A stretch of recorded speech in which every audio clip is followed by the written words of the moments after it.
1, 2, 3, 4. If you can do all your stuff, what can figure it out? That's how it chooses you. Is it recording? I don't know. I can't tell. Oh, wait. There it is. Yeah, it is. Okay. You like how suddenly I'm a little Arkansas? I like Hick Teresa. Hick Teresa doesn't get to come out very often. It's true. Wow. Oh, I got it. She's in here.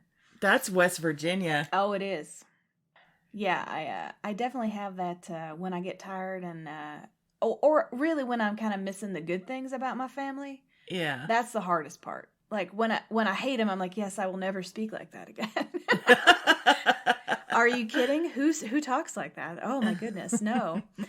Yeah. But when I'm tired or when I remember how pretty it is in the autumn in those hills.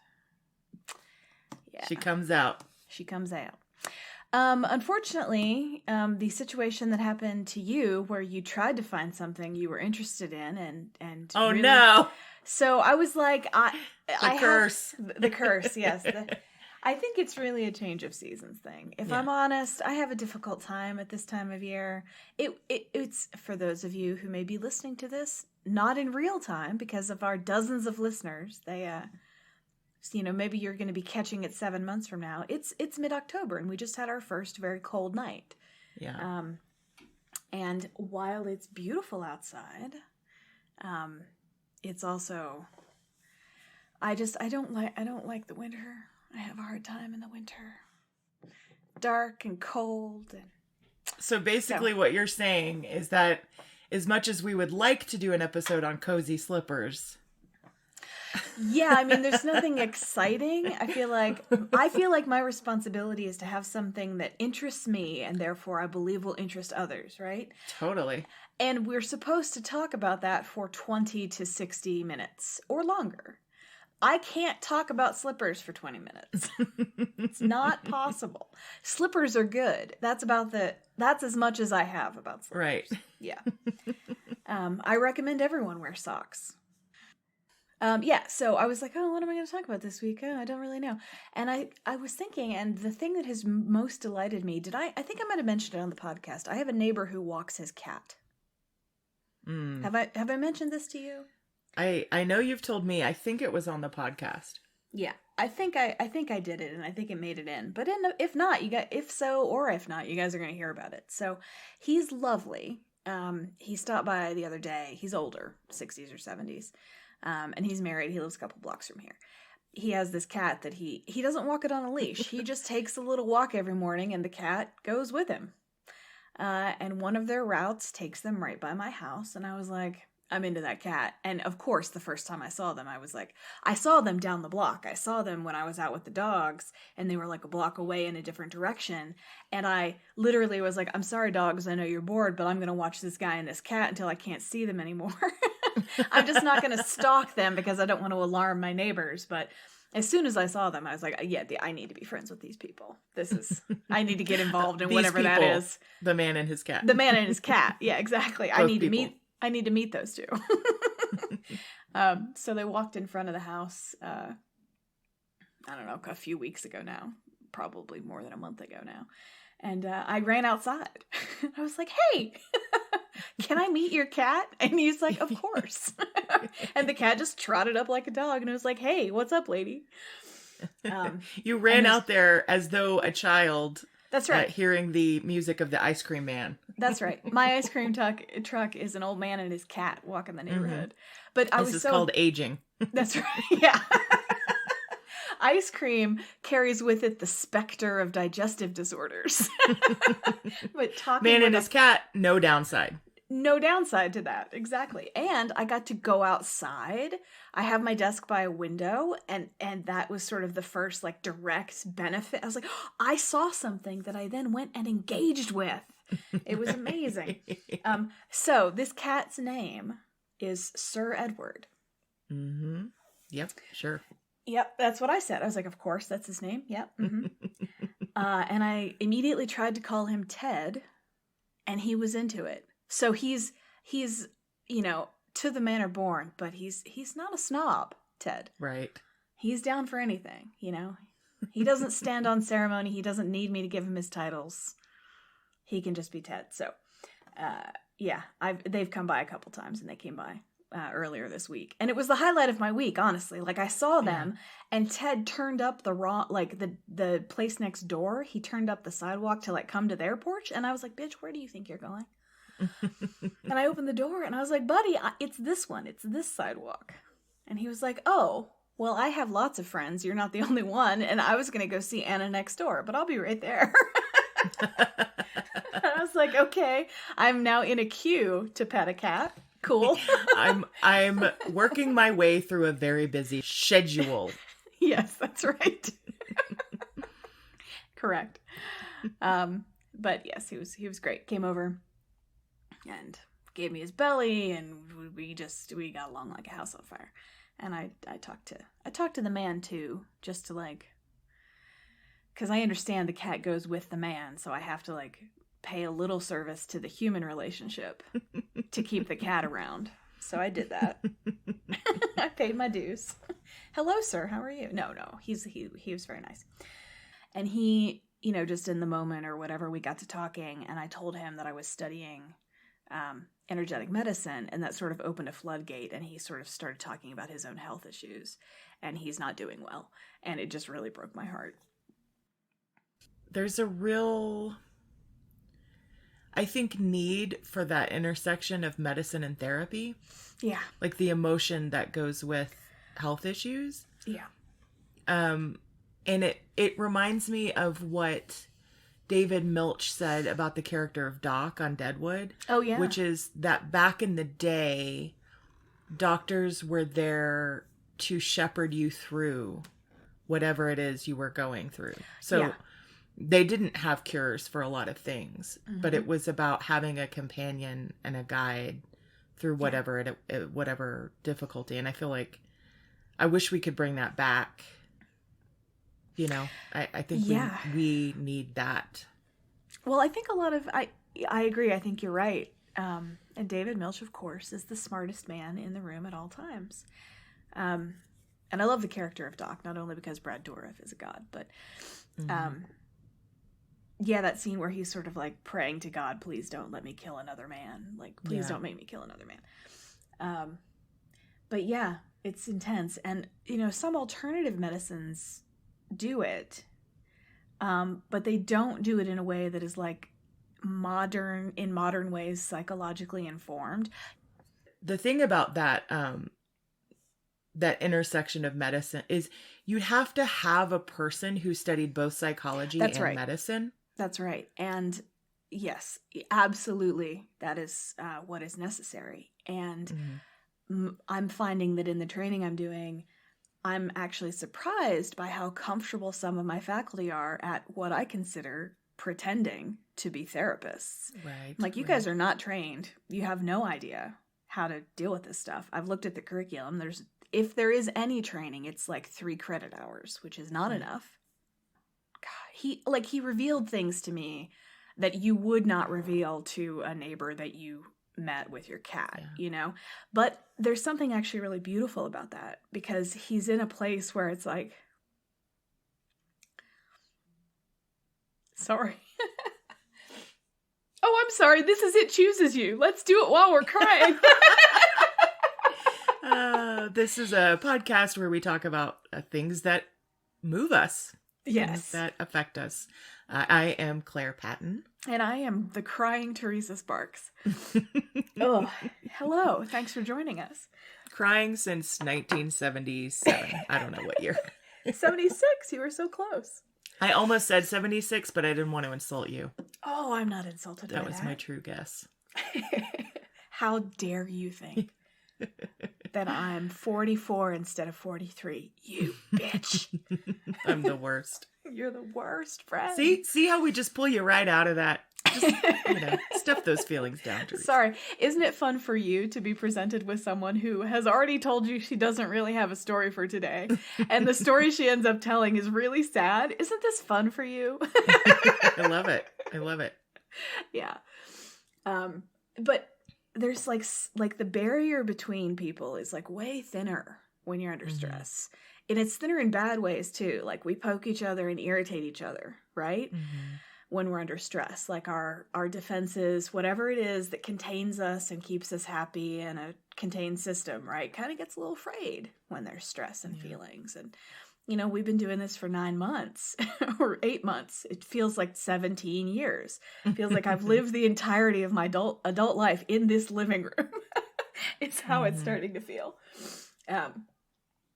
But that erosion of barriers between people and like what they're willing to talk about and the context in which it's okay to talk about really important, horrible, sad things Yeah. is changing. I don't know if that was a complete thought. or No, complete it sentence. is changing, and to sort of dovetail off of that, so many of our social interactions have been sort of handed to us Yeah. through school or work or just our our location, and I think it's really beautiful that you are developing a relationship and got involved in a story that you chose because you were sitting there and saw something interesting. So it's not something that can be fabricated through the internet. It's not a connection that can be made through social media. It was just a person who seemed interesting to you. Yeah. And we chatted. And that person's person. Just kidding. Yes. That cat's person. Yes, that's right. Well, yes. That's a great way of putting it. It was really I was just surprised, and of course I understood like how much he was like, I'm so sorry, I don't mean to be telling, but this need we have to tell people what we're going through. Mm-hmm. Like there's a reason I'm not a therapist. I'm a jerk.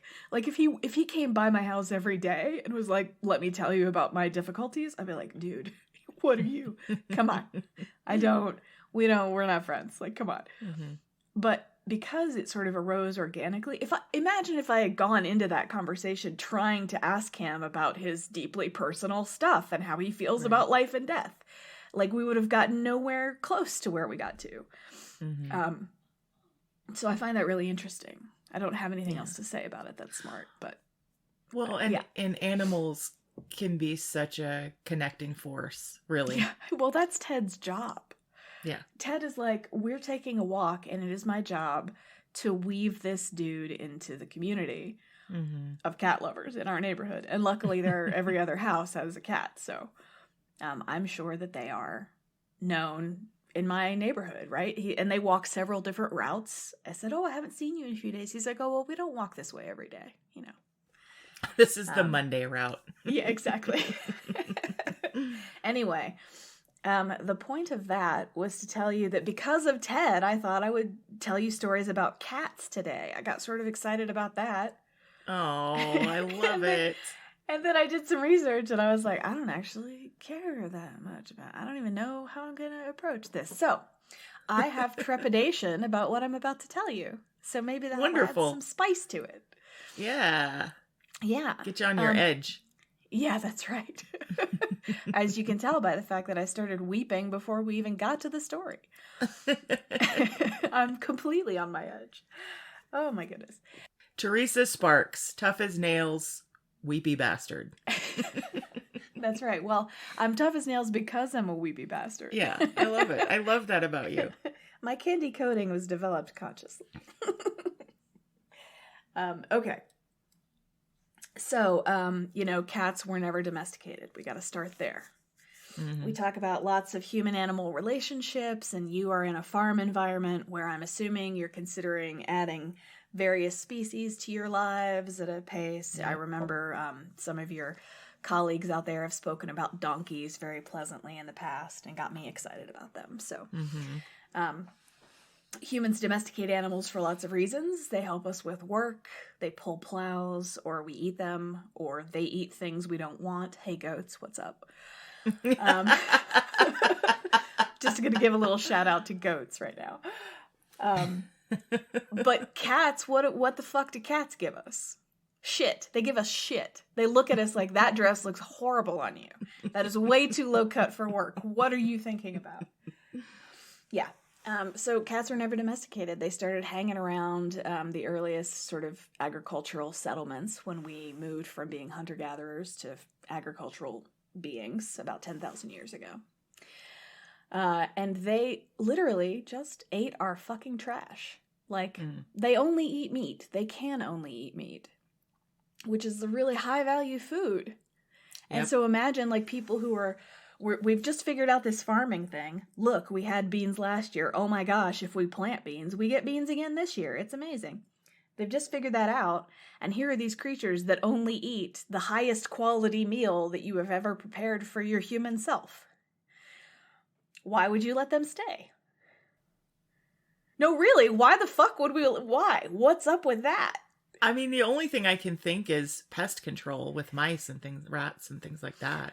Sure, but if there's enough left over to eat scraps, why would they ever hunt, right? And less an issue maybe in the past when food was actually a resource that was very scarce. Mm-hmm. We have lots of food right now, it just has no nutrients. Nutrients are scarce, food is plentiful.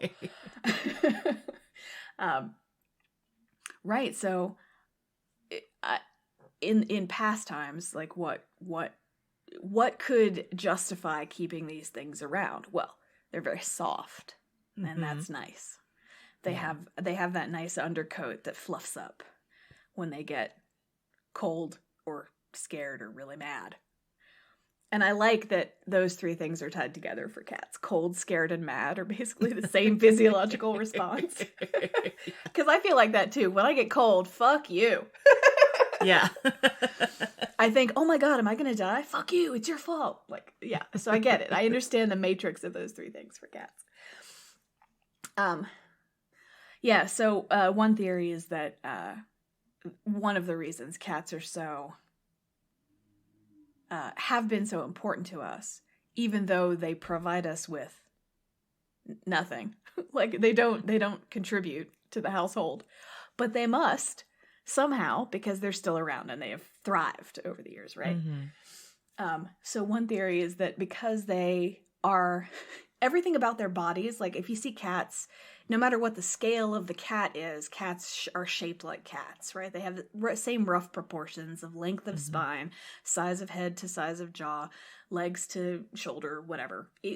Cats look like cats. You can tell them at a distance whether they're big or little, right? And one of the things that their body structure allows them to do is be very, very efficient predators. A cat of any size can kill anything smaller than it and up to a little bigger than it in the right circumstances. It has a really strong jaw for the side of its head. It's got a wide face and a short jaw, so it's very powerful. It has eyes in the front of its head because it's an ambush predator. It hides very still in the dark and jumps out at you. It has those pupils that dilate so much it can take in so much light. If you ever have to walk through hell, bring a cat because the cat will be able to see. And because of those things, they are sort of, they're and domesticated, or what we call domesticated cats now, are roughly the size of a human baby. So there's a little bit of like baby analog. And their eyes are on the front like ours are. Because all these animals that started coming around during the agricultural shift to agriculture 10,000 years ago, I mean, there were like raccoons and badgers and shit then too, right? But we don't keep badgers as pets. Badgers have their eyes slightly on the side of their head, and it's not the same. But cats look like... I'm trying to imagine snuggling a badger. Yeah, are you imagining the claw marks on your body? Yeah. Badgers don't play, man. Oh my gosh, what was that book? There was a great book by a man who was trying to understand psychology of like human associated wildlife, like things that like squirrel, raccoon, but things that we see in human society but that are not domesticated. And he said badger was about being very close to the ground all the time and constantly knowing what the soil was up to. And I can't remember the name of that book. It was a really good one. He also did fox, and he did fox in London. Because there are a lot of foxes in London. Because they're scavengers. They're like, I'll eat out of your trash. I don't care. Better than being hunted across the plains. Yeah. Or, oh, they're not plains there. What are they called? Downs. Mm. Downs. Yeah, the That's what they're downs. called. The downs. Right. So maybe it's because of the way cats are shaped that we like them so much. That could be. And culturally, they're very, very important. Cats are very important. Cats are they're only, let's say 20 of the huge number of species of animals that exist in the world. There are maybe 20 kinds of animal that show up in lots of different pantheons of gods, right? Or as companions of gods. And cats are one of them. Cats were worshipped outright in ancient Egypt. There were 2 goddesses who were directly associated with cats, Isis and Bast. And Freya, the Norse goddess of war, had cats pull her chariot. Oh, I didn't know that. And that's how you know she's a fucking goddess. Because can you imagine trying to get cats to pull in harness? Yeah. Can you imagine? Yeah, you have to have divine powers to control a cat. Yeah. So they're culturally important, and they are culturally important in lots of different places around the world, which is kind of surprising. I wish I had an example from further east than the sort of Fertile Crescent, Scandinavia, Mm-hmm. but I don't, because I've been too busy crying. I'm sorry I cried so much I couldn't do my research. So one of the reasons that cats have, even though they don't provide us with things, really, one of the reasons they have become so successful is because they were so valuable on ships. Because they do hunt rodents, and they are... So a ship carrying bags of corn, or whatever, would have mice and rats on that ship that might eat the corn. And so you keep a ship's cat so that your stuff is good by the time you come to your port. Right. Oh, thanks, little guy. But because they traveled on ships, they basically colonized the world during the age of exploration. So there are cats. I'm just going to get off the ship in Barbados and see what happens. They're like, hey, I like Australia. This place smells cool. I'm going to stay here. Like, this is great. Right? I'm going to catch me a kangaroo. That's right. And so they're introduced as an apex predator to ecological systems that really didn't have that, and also could not support that.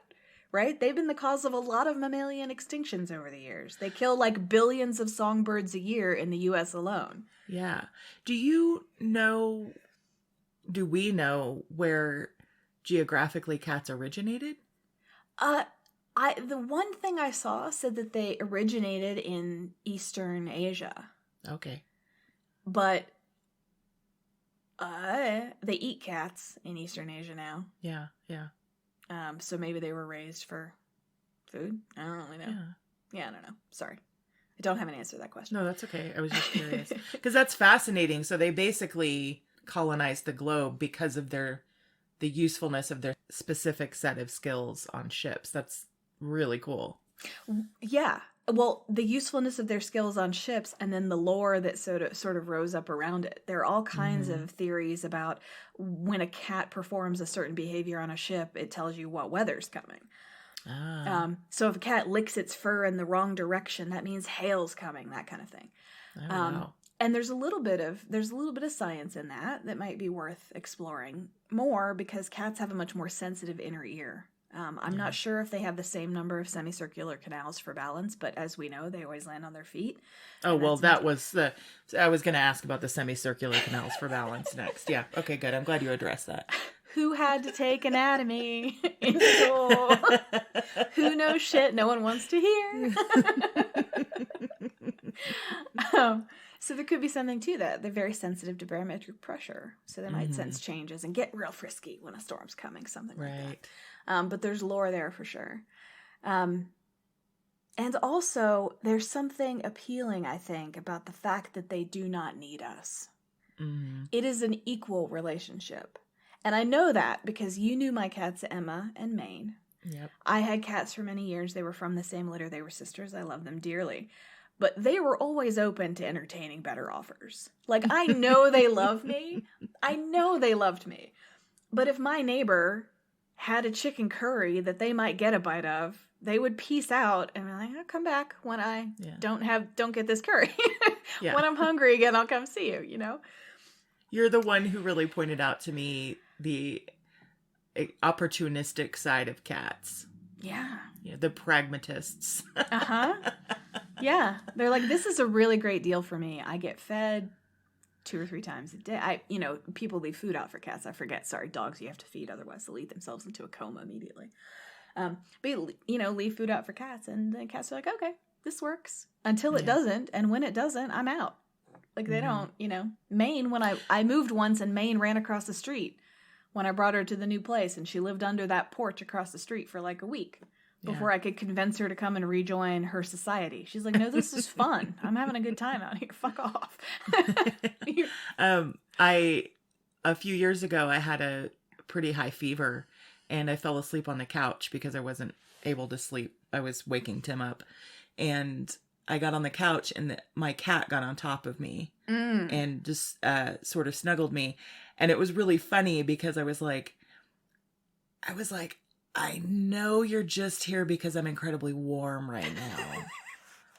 But also, I feel like this might be sweet.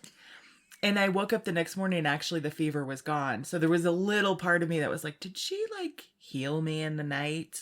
But, I think cats live in that place of, do we have an emotional connection, or are you just using me? And I think that ambiguity, that just slight bit of wiggle room is really where our love of cats lives, Well, it's like the excitement of meeting a psychopath. Like, if you look back in your life, and if you've ever actually met a psychopath, they are the best fucking time until they decide that you are no longer necessary for their life, and then whatever. But like, they're so engaging, and they're exactly who you want them to be, and they know how you see them, and they play into it for you, and it's like this theater that's all about what's going on in your own head. It's amazing. And then they decide they don't need you, and they may or may not kill you, and they have no feelings about it, It's right, but you also might be able to change them. I'm sorry, what? Wait, hold on. Maybe... Sorry. I'm just imagining a woman marrying a known psychopath. Well, actually, Ted Bundy got married during his trial, so what the fuck do I know? I was imagining, did you ever see that show Luther with the great Idris Elba? Oh, Idris Elba, yeah. I saw the first season. There is a full-on psychopath as part of that show, a woman, and she is horrible, and she cares deeply for him. So it's that, I feel like the thematic play with psychopaths is like that they don't care about anybody except this one person. So that's what I was imagining. Oh, yeah. Well, that's of course. What better like stamp of approval of how awesome you are is like, exactly. This person will kill anyone, but not me. Yeah. My cat hates everybody except me. Yeah. I'm special. Yeah, that's right. I haven't been murdered by my cat yet. You know what that means? We're in love. But the second I die, they'll be feasting upon my corpse. I'm sure of it. I think they're in this research that very lightly, there's also evidence that, cats, if you die in your apartment and you have cats or dogs, the estimate is that cats would eat you sort of later that day, and dogs would wait a very long time before dogs they would wait a respectable amount of time. Yeah. They would grieve for a while before first. Feasting upon your entrails. Yeah, they would remember the love before they got to the meat. Yeah. But not cats. And all of them start with your face. The delicious cheek meat is the best. That's Cats are like, finally. Oh my God. Why do you think I've kept you around? I've been raising this creature for 20 years, and we can finally eat this thing. Oh my God. Abundant protein for winter. Yeah, that's right. Right. So, colonize the world, as we were talking. Sorry, I'm just scrolling down my ragtaggle collection of notes here. I got a lot of this from an interview with the journalist Abigail Tucker, who wrote The Lion in the Living Room, How Cats Tamed Us and Took Over the World. This was in The Cut, which is part of New York Magazine, I think. or maybe the New York Times. I don't know. But it was from 2016. I got a lot of it from there. And the rest of it mostly from Wikipedia. So thanks, Wikipedia. Here's a great example of the difference between cats and dogs. Okay, so we're talking about how long it would take a cat to eat you versus how long it would take a dog to eat you. And I'm super aware right now that starting a conversation, hey, you want to know the difference between cats and dogs, is like the hackiest. Hey, like, I'll be doing jokes about airplane food later in the podcast. But here's this and example. how women be shopping. That's right. Oh my God. It's mommy's wine time. I can't decide if I want you to never say that again or always say that. I never, calling yourself mommy? No, ma'am. No. Unless it's a part of a sexy thing. And that's up to you guys. You can do it if it's a part of a sexy thing that you and your partner both enjoy. That's fine. We're not here to kink shame at all. Yeah, no kink shame. But if you say it and like, oh, mommy needs a glass of wine. Like, no, don't be that If you person. say that, you can go to hell. Yeah. There's so many other kinds of person you could be. Choose something else. But an example that illustrates the difference is that in Australia, so cats made it to Australia, obviously, there was a piece of legislation called the Rabbit Suppression Act of 1884. And basically, people had brought over rabbits and had just like introduced them into the landscape, which wreaks havoc, right? Anytime you introduce any kind of creature to an ecosystem, it changes the ecosystem and whatever. So there were just rabbits fucking everywhere in Australia. Just imagine the red plains of Australia being coated with rabbits everywhere. So they're invasive species, and they're like, okay, we got to get rid of these fucking rabbits. Here's what we're going to do. We're going to build cat houses, not whore houses that are also called cat houses, but houses for cats, okay? Going to build houses for cats in the wilderness. So the cats would have a place to live, because cats in the wild need houses. I mean, this is people. I mean, honestly, most of this is an exploration about how weird people are about cats. I think that's the better angle. It's not really about cats. It's about how weird people are about them. Build cats in the wilderness houses in the wilderness for these cats to live in, and then released, tens of thousands of cats to kill all the rabbits. And the cats were like, well, fuck that. These rabbits are big and hard to catch. Look at all these little things we could kill. And they basically ended up killing off several species of small mammal because they're like, you wanted us to chase the rabbits, but that's hard, and these smaller ones are easy, so that's what we're gonna do. Thanks for the house. Path of least resistance. That's the cat's way. Path of least resistance, that's right. And the tagline in this interview is, cats do not do their assignments the way that dogs do. You hand the cat a homework assignment, it is open for interpretation. And for those cats, the assignment was be free and have a great time killing small rodents in Australia. And they're like, great, we're really good at that. We'll do it. Great. Yeah. And I yeah, sorry. So this quote is actually, she's just talking about like what it is, we get out of the relationship. And one of the reasons she says she likes cats so much is because humans approach most environments looking like what resources can we extract from this environment? Like, what can we take from it? What can we make ours? That kind of thing. And for cats, and cats do the same thing, but for cats, we're the environment. They're assessing for resources they can pull out of it. Right. And so she doesn't say this, but my theory is close to what you said, which is like, we do it to the world.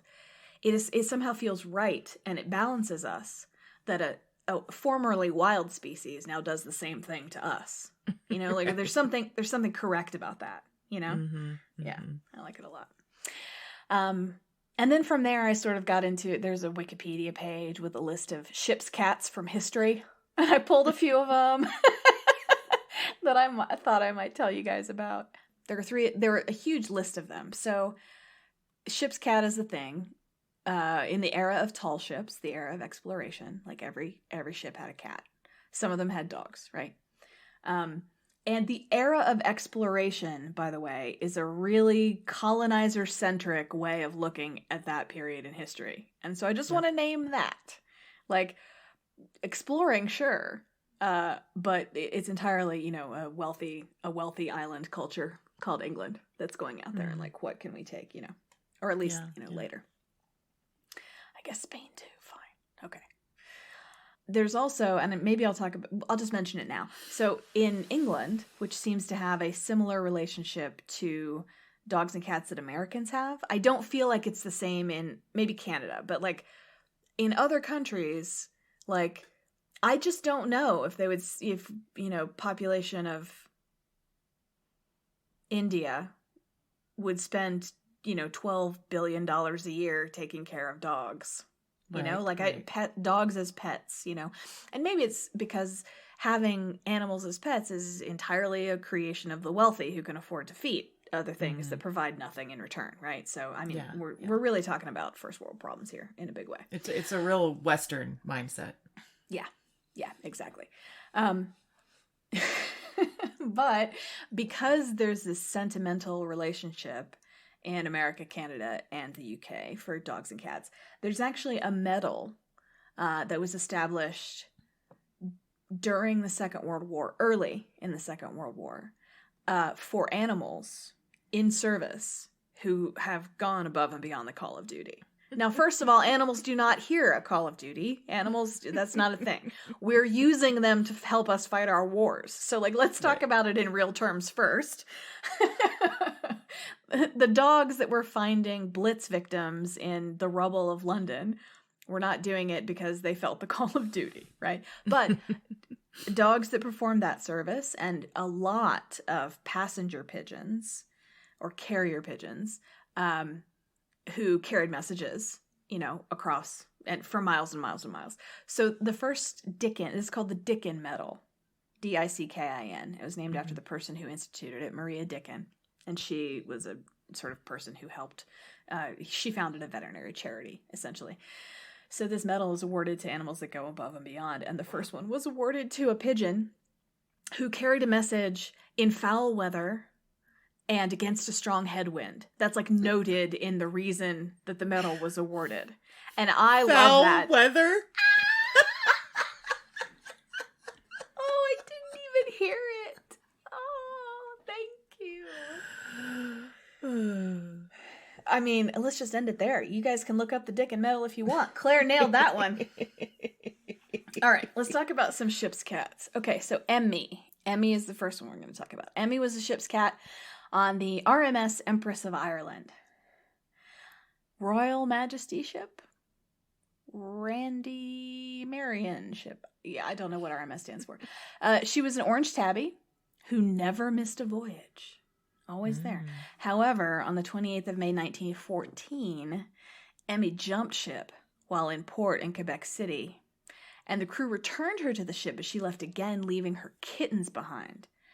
The Empress of Ireland left without her, which was regarded by the sailors on board as a terrible omen, and early the next morning, Empress of Ireland was struck by the SS Storstad while steaming through the fog near the mouth of the St. Lawrence River, and rapidly sank, killing 1,000 people. Wow. And her babies, by the way. She's like, okay, well, I'm out of here. And she's like, no, really, I'm out. Keep the kids. Precog cat. And let her own kids die. Which is, wow. You know, sure. Do you know what that reminds me of? That reminds me of the thing that cats do when they stare at the wall. Like a spot on the wall. Fuckers. Yeah. And you're like, what are they seeing? Or the worst is when they stare at a spot on the wall and then like kind of freak out. You know? It's like supernatural cat. Yeah. Well, and if their senses are so good, they're these mighty hunters. What do they see that we can't? Yeah. What do they hear that we can't? Yeah. Yeah. What phantasms await us? Yeah. And also, are they just fucking with us because they're bored and they don't have to do any work to meet their own needs? Yeah. Dogs will never fuck with you like that. Cats will. Dogs are always sincere. That's the other difference, is dogs are always earnest and sincere. No matter what's happening, they are in it. They are the straight man. Yeah. Yeah. All right. Second ship's cat we're going to talk about is called Rinda. Rinda? Rinda, R-I-N-D-A. So Rinda was the ship's cat on the Norwegian cargo ship, the SS Rinda, which was torpedoed and sunk during World War II. When the surviving crew realized that their beloved ship's cat was not on board the lifeboat, they rowed around in the night until they finally heard a pitiful meow in the distance. Quote, "We rowed as hard as we could and laughed and cried when we lifted the sopping wet fur ball aboard." End quote. The cat became the ship's cat aboard the rescue ship, and was renamed Rinda after the ship that she had been lost from. Yeah. I just have trouble getting past that she was named Rinda and she was on a ship called Rinda. That's like being named Cleveland and you live in Cleveland, you know? On Cleveland Avenue. She was named Rinda after, in honor of the ship that had. I see. Yes. Okay. I don't know what her name was when she was on board the Rinda. Okay, but after got the it. Rinda sank, she was renamed Rinda. Yeah. But I love the idea. I mean, it just like illustrates a perfect paradox of humanity, right? They're fighting a war and their ship is sunk and many of their friends are dead and they're very scared and they're in the dark and in the cold. Where's the cat? You guys, I hear the cat. Row to the cat, get the cat. And then the cat's on board and everyone cheers and cries. Like, that's perfectly human. Yeah. I mean, that's you've got to have something specific that you're fighting for, right? Like a connection or... Right. Yeah. Yes. You always bring it back to such lovely principles. You're so good at distilling the froth and fury of my rambles into shit that is actually moving. Can we rename this podcast Froth and Fury? We can, if you want. I'll have to remake the logo. Froth and Fury with Teresa and Claire.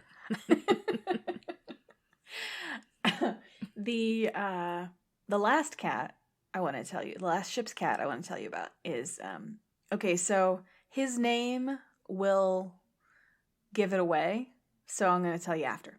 Okay. So he was named Oscar. Okay, he was Oscar. And he was the ship's cat of the German battleship Bismarck.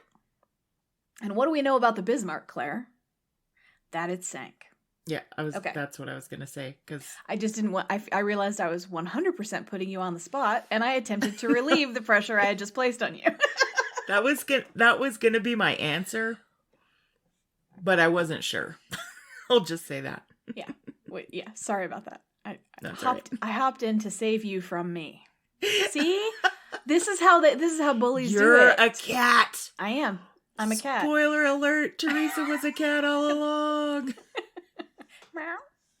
Okay, when the Bismarck was sunk on the 27th of May, 1941, only 116 of the crew out of 2,200 survived. Wow. Oscar was picked up by the destroyer HMS Cossack, one of the ships responsible for destroying the Bismarck. Cossack herself then was torpedoed and sunk a few months later, killing 159 of her crew, but Oscar again survived to be rescued and was taken to Gibraltar. He became the ship's cat of HMS Ark Royal. So he's changed allegiances to countries like 3 times, and just because they're like, okay, we'll take him now. He's like a triple agent. Yeah, that's right. Well, but I love that, because if only the countries of the world could be united in their love for cats, like all of these people loved and cared about cats and saved the cat out of the water, so that's enough common ground to stop a war. Yeah, We hope, right? Okay, so finally he became the ship's cat of the HMS Ark Royal, which was torpedoed and sunk of November of that year. So he was again rescued, but it was decided at that time to transfer him to a home on land. His name by then had been changed to Unsinkable Sam because of surviving 3 ship sinkings. And he was given a new job as a shore-duty mouse catcher in the office buildings of the Governor General of Gibraltar, because he still had, quote, 6 lives to go. So they gave him a desk job? They gave him a desk job. They retired him out. Yep. They farmed him out to the secretary pool. I hope they gave him a real desk. Speaking of that, one of these other ship's cats had a cat-sized hammock that was his, like in the barracks. They hung a little hammock for him. Yeah, that's great. I love it, yeah. So Unsinkable Sam eventually returned to the UK and spent the rest of his life at a home for sailors. Like he was retired to a sailor's retirement home. Oh, God. That's great. So good. Yeah, a portrait of him exists in a private collection of the National Maritime Museum in Greenwich. Oh, man. Unsinkable Sam. Unsinkable Sam, the best ship's cat there ever was. Yeah. But I just, the fact that there are ship's cats, I mean, there's still mice and rats on modern ships, I suppose. I don't know. I would think so. Sailors right in. But they're... What? You're crying. I was like, does she really want to know, or is this just some weird dating thing? Sailors right in. Sailors, we want to hear from you. We do want to hear from you. I'll just remind everybody that we live 1,000 miles from the sea. So if I was encouraging sailors to write in, that would be classic self-defeating behavior on my part. I'm interested in a relationship, but only with someone who lives at the North Pole. It's Santa or nobody.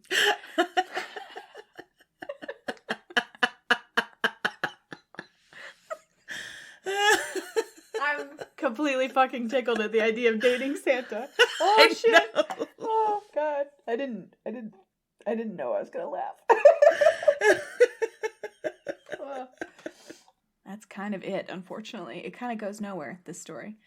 Let me see if go ahead. No, you inhaled. You finish it. Yeah. No, I'm delighted that you chose the topic of cats, because I almost texted you this week because I had a lovely evening getting super stoned, eating fried chicken, and watching the terrible film Cats. Oh, you did it. Yes.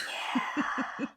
Well, let's just wrap up with that experience. Yeah, I mean, perfect. So Tim's big prerequisite for watching it was to get super stoned. Yeah, you kind of have to. Yeah. I'm told. Yeah. So I saw the musical Cats on Broadway when I was a kid. Yes. So it's very 70s, in case people don't know. It's a weird musical anyway. Mm-hmm. It's based on a series of poems by T.S. Eliot about cats, and it's very nonsensical and doesn't have a plot. And then I think it was Andrew Lloyd Webber turned it into a musical, which was very nonsensical. And they're just a series of words that are fun to hear in consecutively. Mm-hmm. And then this great concept of these people, very beautiful people in skin-hugging leotards dancing around like they're cats. And, so many people have waxed poetic on the foibles of this film version of Cats. I heard that there was a version where the cats all had buttholes. They went through and scrubbed them out on the version that actually got released. So Tim was really pissed because he was saying he wanted to see the butthole version or nothing. So, so I'm not the first person to talk about how ridiculous the movie is. They tried to give it a plot, but they didn't try that hard. No, it doesn't. Plot. They tried to give it a plot. It didn't really work because they didn't try very hard. It's basically just a series of cats introducing themselves, right? But isn't so I've seen it. You have? School. I've seen it. Oh, the musical. Okay, yeah. The musical, not the movie. And the thing that I recall is that isn't at the end the old Grisabella. Shit, I remembered her name. Isn't she like raised into sky on an alien platform and she's taken up? Yeah. But maybe she's dead, but she's taken up. That's the end? Yeah, it's like a rebirth. Yeah, she's taken to the Heaviside Layer, which is what will allow her to be rebirthed into another cat. Yeah. Okay. But that's not really explained in the musical. That's the kind of stuff they dug into a little bit in the film version. Oh my gosh. So the film is actually an exegesis of the musical. Yeah, I mean... I'm not sure if I know what that word means. I just said, hold on, let me look it up. I was going to say, for what it's worth. I'm looking it up right now. We'll see if you can probably hear my keystrokes. Oh my god, exegesis, critical explanation or interpretation of a text. Holy shit. You did it. I did it. It's specifically of scripture, so that's even more appropriate. Cats is scripture. Yeah. So the film features Dame Judi Dench. What? Rebel Wilson, What? Ian McKellen. Oh my god. And No. I'm gonna mention him again in this episode. It's twice. It's a sign. The wonderful Idris Elba. Yeah. With a cast like that, how hard did they have to work to fuck it up? James Corden. What? Tay-Tay is in it. I don't know who that is. Taylor Swift. Oh. Jennifer Hudson Oh my goodness. plays Grisabella. Oh, very nice. We like that. So yeah, there's like I said, so many people have talked about why this is ridiculous. First of all, the plot makes no sense. I still don't know what the fuck a Jellicle cat is after all these years. And then the scale is so fucked up. Like, because a human is not the size of a cat, and the human is not the shape of a cat. So you have cats that are like, you know, a 16th the size of a door, but then there's a very, very large spoon, the size of their, you know, a teacup that's like 10 times their size. So the scale is like crazy. It's so like you don't know where reality exists. You know? That's a question I want to have to ask myself after I watch a film. How tall were those people? Right. Then there's these like, the Rebel Wilson's character has these little mice that she's like trained to be in a band. I don't know what that's about. But they're little kids and they have little kid voices. And then there's cockroaches. There's like beautiful dancer cockroaches that are like extremely unnerving that she starts eating. And then the craziest thing is that there's a moment where Rebel Wilson unzips her catsuit to reveal the same catsuit with a vest over it. So it's like, what's happening here? It's like a fever dream. Are you sure? Of the worst kind. Are you sure that the weed did not influence? No. No. When you say that they were smaller than a spoon, how much marijuana had you smoked at that point? There was at least one sober person in the room who will back me up. Okay, well, shit. And the thing about it was that everyone in the room was a little unnerved afterwards. It wasn't just bad. It was like something had happened to us. Huh. Does it approach the level of disaster theater? I think it kind of does. I thought about that a lot while I was watching it. It just doesn't work. And it's kind of exciting to watch how it doesn't work. And like at the end, Tim looked at me and goes, "Can we put on Great British Baking Show? I can't have that be the last thing I watch tonight." I need to watch someone kind make a scone. Yeah. The universe needs to make sense again. But, I mean, my big takeaway was I would still fuck the hell out of Idris Elba the cat. That's I mean, that's never in question. I've honestly never been horny for a cat before, but there you go. There's a first time for everything. Yeah. And there it is. Okay, well, thanks. That's great. That's it. We're done. That's great. That's the perfect way to end. I've never been horny for a cat before. Cut it off there. Thank you all for listening. Thanks for listening to some stuff about cats. Thanks for listening to another riveting episode of It Chooses You. I had this fantasy this morning. You can probably leave this in. Actually, okay. Because I had this fantasy. I'm getting direction right now. This is amazing. Okay. Yeah. I was thinking and I was like, man, I'm having such a good time talking to you every week and telling you stories, and there's nothing but goodness. And I find myself thinking, imagine how much fun it might be if you spent a little more time making it good before you start talking to her about it. So I have that sort of a constant low grade desire to make whatever I'm doing that's fun work. Right. Right? Mhm. What the fuck? That's If my it's self-defeating. fun, think how much fun it'll be when it sucks. Yeah. Think of how much fun it would be if I spent 4 days working on every single... think of how easy and relaxed I would be reading 4 days of research, Claire. Yeah. Think of how much fun it would be for you to listen to that shit. Yeah. Yeah. And you all might not know this from listening to the podcast. It may not be evident, but Teresa and I are overachievers. Believe it or not. Right? No evidence of it exists inside the walls of the podcast, but it is true. No. Yeah. Yeah. This is a very conscious experiment about how much fun we can have for as little work as possible. Yeah. We're just in a state of constant terror, not trying. Yeah. No, that's exactly so you're right. welcome, everyone. Is what I'm trying to say. You guys are an unwitting participant in a terrifying play that Claire and I write for ourselves every week, which is, this isn't perfect, do it anyway. Yeah. Well, that's what we got this week, everybody. Look out next week. Oh, yes. Next week we're going to be doing spooky stories. Yes, we're gonna have a scary stories to tell in the dark kind of session next week. So we will have a Wednesday episode before Halloween that is about scary shit.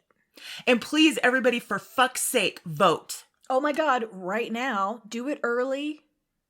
Go now. Finish your stuff. If you are not lucky enough to live in a state that has mailed ballots, organize with your local people so that in the next election you can have a mail-in ballot so that you can get it in advance and turn it in and it's not a nightmare on the day.